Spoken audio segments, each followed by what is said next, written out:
Salut les gens, dans cet épisode, on va parler de la Commune de Paris. La guerre de 1870 voit la chute du Second Empire et l'échec de son successeur, le gouvernement de la Défense nationale, à redresser la situation, se solde finalement par le siège de Paris, remporté par les Prussiens. La guerre terminée, des élections législatives sont organisées. Elles seront remportées par les monarchistes. Les tensions entre l'Assemblée s'installant à Versailles et Paris, profondément jacobin, augmentent. Jusqu'à ce que le 17 mars, Thiers décide de récupérer des pièces d'artillerie stationnées à Montmartre. L'opération mal conduite met le feu aux poudres. Le 19, les généraux Lecomte et Clément Thomas sont pris et fusillés par la population. Le gouvernement rejoint l'Assemblée à Versailles, abandonnant la ville au comité central de la garde nationale. Le 26 mars, des élections sont organisées pour élire la Commune de Paris, proclamée le 28. C'est ainsi que débute l'insurrection.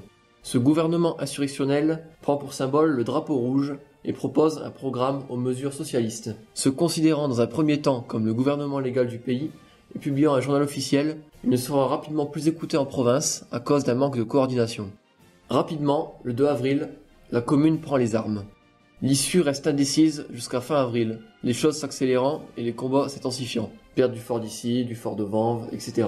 Le 21 mai, l'armée versaillaise entre dans Paris par surprise en empruntant la porte de Saint-Cloud. Le 22 débute la semaine sanglante, avec son lot de combats de rue, de barricades, de destructions et d'exécutions sommaires.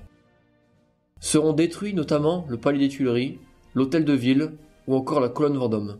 Le manque d'organisation et d'un chef à la tête de la commune apparaît bien ici dans la perte successive de terrain de jour en jour.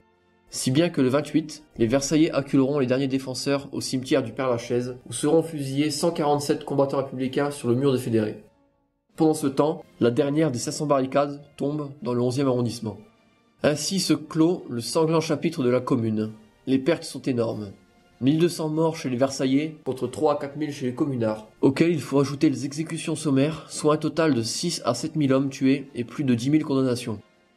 Le parti révolutionnaire est pour longtemps réduit au silence, permettant l'établissement durable de la Troisième République. Merci d'avoir regardé cette vidéo. Si elle vous a plu, n'hésitez pas à vous abonner, à laisser un pouce bleu et à lâcher un commentaire. À la prochaine. Je suis franc et sans souci, ma foi je m'en flatte. Le drapeau que j'ai choisi est rouge écarlate. De mon sang c'est la couleur qui circule dans mon cœur. Vive la commune enfant, vive la commune.